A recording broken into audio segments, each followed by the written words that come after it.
Welcome, beautiful Paris Saint-Germain family to, I believe, episode 5 of PSGINT, reacting to tweets. You guys are absolutely enjoying the series. I think all of them have hit over like 2K views, so I know that you guys are enjoying them. That's the best way for me to see. And always nice comments as well of you guys enjoying the series, so let's continue it. The best right back in the world is here, Trent. I don't understand, like, why is this notion that Trent is the best right back so forced?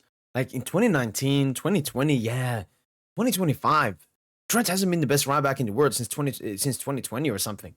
Like, stop this overrate. I understand, like, now he's in Madrid, he will get the Madrid PR and stuff, but he's not the best right back in the world, man. It's so disrespectful. It's so disrespectful. Real Madrid have earned 63 million so far during the Club World Cup. A certain fan base told me they were happy not to be in this competition. Yeah, I mean, day by day, Barca fans saying they're happy they're not in this tournament gets funnier every single day. And then talk about Madrid earning 63. I mean, all of the clubs that obviously have reached the quarterfinal have earned around that amount. It's a lot of money. As we know, if you win the Club World Cup or go far in it, it's much better than the Champions League. And one thing with the Champions League people don't take into account is the amount of games. It's two-legged tie in the knockout stages with a round of 32 and 8 group stage games. The Club World Cup is much shorter, potentially only 7 games, and you earn more money. Like, the money in the Club World Cup, it's a lot of money for the big clubs, but it's even way more money for the other clubs that are in here, the non-European sides. Messi is the best carry job player since Maradona. Again, I don't know how good Maradona was a carry job player. We obviously know of Maradona with Argentina when they won the World Cup, and like that was some of a carry job, I believe. But Messi, yeah, Messi's one of the best. Ronaldo is great at getting a goal, but Messi can either get the goal, get the assist, get the progressive pass, get the dribble. So much more impactful in a game and in a big game. Favorites for the Ballon d'Or according to the bookmakers: Ousmane Dembélé 71%, Lamine Yamal 25%, Vitinha 13%, Salah 5%, Mbappe 4%, Khvicha 3%, Raphinha 3%, Dona 2%, Desire 2%, Hakimi 2%. First time I've seen Hakimi in this in any Ballon d'Or top 10. I mean, Hakimi should be either second or third PSG player in this list. But how is Mbappe ahead? Like, Khvicha in 6 months did more than Mbappe has done for the past 3 years. Mbappe, Salah as well, still here. It's embarrassing. The Premier League PR. We got a bunch of PSG players. Look at Raphinha dropping down. And I think Yamal will start dropping. Like, he's dropping down day by day because of irrelevancy. And then obviously the PSG players just going up and up and up and up and up. And I mean, Khvicha, Vitinha, and Hakimi all have been really good at the Club World Cup as well, which is going to give them even more percentage.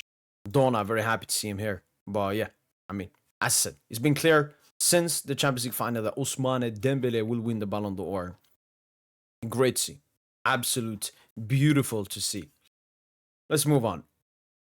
I've already discussed this game, so there's no point discussing it. Manchester City beat this team 5-2. This isn't impressive. No, I do agree Madrid beating Juventus isn't that impressive, especially when you take a look at the performance and everything. But they were the better team.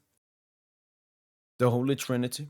I've seen a lot of people discuss this, especially me, like someone who does YouTube, who has a lightning here, and you know the camera's a bit above me. Sometimes you see when the light, I mean, okay, here I've had the headphone. But sometimes when light and the angle of the camera is from a top angle, it can look like this. DiMarco is cooked. Alvarez and Valverde, it's more that their hair is wet and the lightning and the camera angle and the sun and everything. DiMarco, though, he's cooked. He's obviously cooked. Endrick is fucked. Worst part, if he's healthy, he would so obviously be just top scorer in this competition, hoping Ronaldo moves comes in for him. I don't know if that's that obvious. I've watched Endrick, for Madrid, and feels like the pressure is on him. He hasn't been that good, especially when it comes to bigger games. Like, this is a big game. Round of 16, Club World Cup versus Juve. Garcia has shown me a lot of great moments so far, which it took a while and very inconsistently from Endrick. But his situation in Madrid at the moment doesn't look that good. Juan Garcia looks to be the second man, like the backup for that striker position, according to Xabi Alonso. Endrick will have to do something interesting. Terminator on Madrid contract? I love Madrid fans hating Mbappe, man. It feels so nice. We don't have to hate on him anymore. Just saying that Real play Carlos Ancelotti, but yeah, they obviously still playing that. What Courtois, I think, said it after the first game or something. He said like we're still playing Carlo ball, which is true. Like it will take a while for Real Madrid to inherit and play the football that Xabi Alonso wants them to play. It's not gonna be quick. Still remember Thailand looked like 1914 Germany after this goal. Actually, I don't remember what happened. I was outside with my friends, so I don't actually know what happened on the timeline. But from what I know, a lot of people were hating on Bellingham. And he had like a generational stinker in this game and then got Fugazi goal. 2 finals apparently their year. I mean, that's true. That is true. Madrid fans this season has been a lot PSG propping, a lot of PSG celebrating, a lot of Nations League, Ronaldo, and so on. Yeah, very funny, man. Yeah, I'm gonna like that. King is coming on. Stop calling Mbappe king, man. He's not a king of any kingdom. He's not even the king of Kylian Mbappe. Such a crime we left this shining gem Guller on the bench for so long, while giving full game minutes to likes of Rodrygo and Lucas Vasquez. Yeah, it is true. Carlo Ancelotti, I think that's something we'll see now throughout Xabi Alonso. It was the same at Paris Saint-Germain when we had Pochettino and even Galtier to some extent. You know, they didn't give enough opportunities to the youngsters. Then Luis Enrique came in, trusted the youngsters, and look where they are now. Probably Vinicius Jr. has lost out on the Ballon d'Or, and since then he went on a run to prove exactly why he didn't deserve it. That's a great one. Yeah, that's the thing. Like, let's say the people that run the narrative, it was a robbery. I think Vinny should have won it, but I don't believe in this robbery thing and everything. But for the people that believe that, I mean, Vinny is not helping out, man. Vinny is not helping out. Morley? What's Morley? No, I guess some chicken.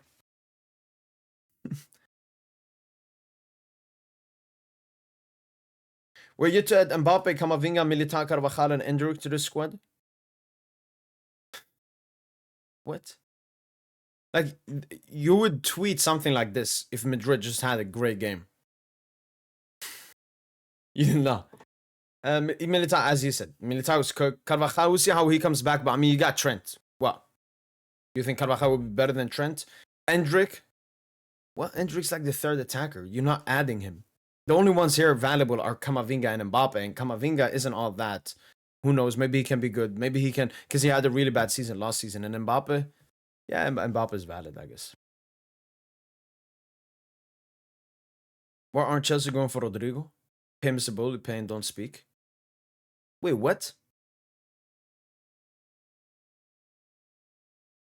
What's wrong with Chelsea fans? They have Cole Palmer, Kendrick Baez, Estevao all play on the right side. They have Gittins, who they just bought. They have maybe Jackson they can drop to the left side. They still have Madueke, but I think they want to sell him to Arsenal. Why would you get Yildiz if you just bought Gittins? That makes no sense. Like, the Chelsea project is the most confusing project I've ever seen. Like, they've spent so much money on just young. Imagine they spend that money on like 5 extremely quality players. Well, nope. Doesn't make any sense.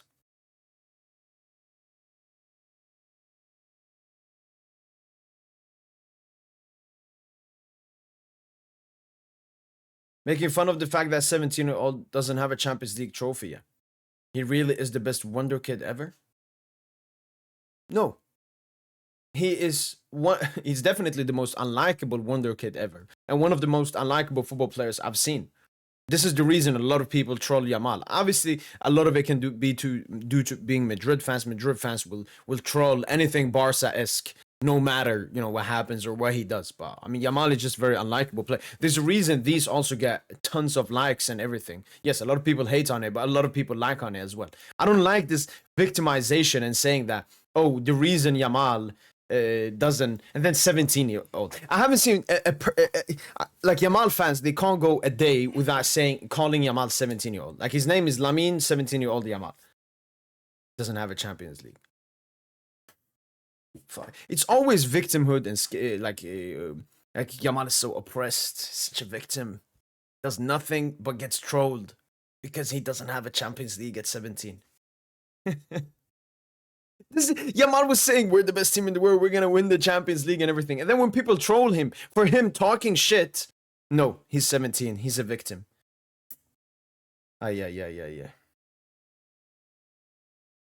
Yeah, Rodrygo got 0 minutes. He should definitely leave Real Madrid. It's probably gonna be to a Prem club, maybe Arsenal, maybe Chelsea, as that dude said, maybe City, maybe United. Ooh, United would be great. United got no money though. Bayern made the first offer for Luis Diaz camp. Wow. It says only camp, so it's not transferred to Liverpool, so I don't know the money they're talking about, but why would Bayern do this? Like, Luis Diaz isn't that good.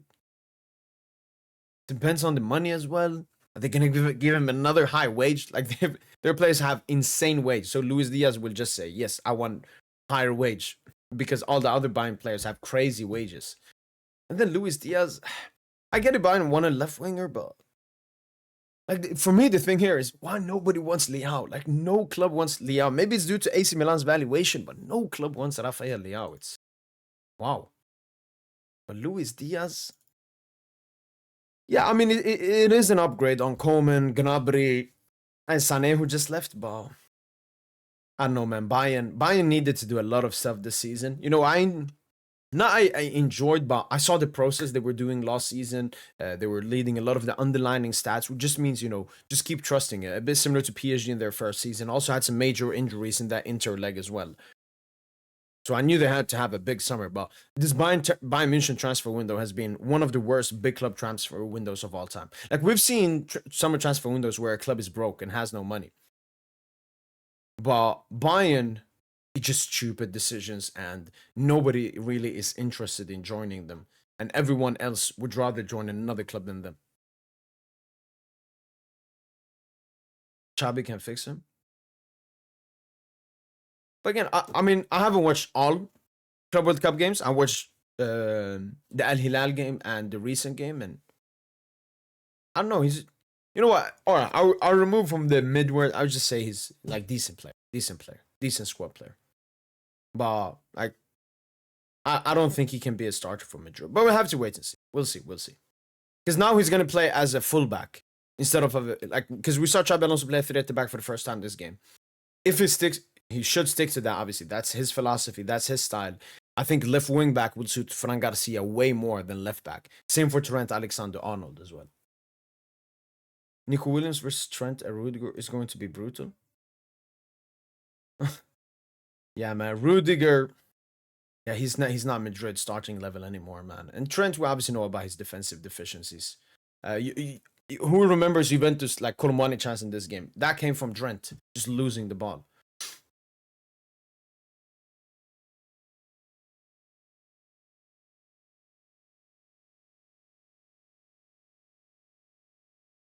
Yeah, I've seen a lot of people bring this up. I even saw 433 post like about this game and Ronaldo and everything. I watched this game live. First of all, this was a friendly. It was Paris Saint-Germain superstars versus like the Saudi League best XI. Ronaldo had a terrible game.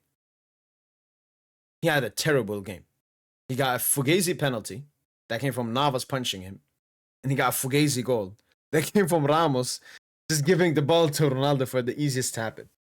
But as this dude that quoted said, the Saudi combined 11 lost the game. Yes, Ronaldo got the man of the match because he scored 2 goals, but Ronaldo, fuck, man, these player FCs, man.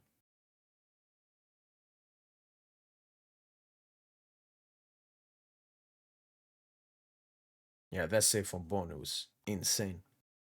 Choose one. Job Berval and the other Lucas Bellingham. Yeah, no.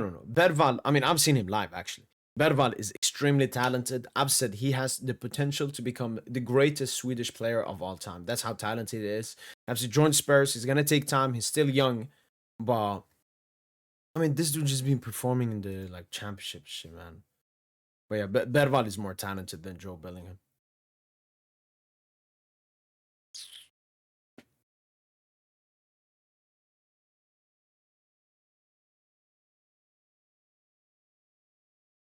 Wow, so Brahim Diaz as well, not getting that much game time at Madrid. Both him and Rodrygo could potentially leave then.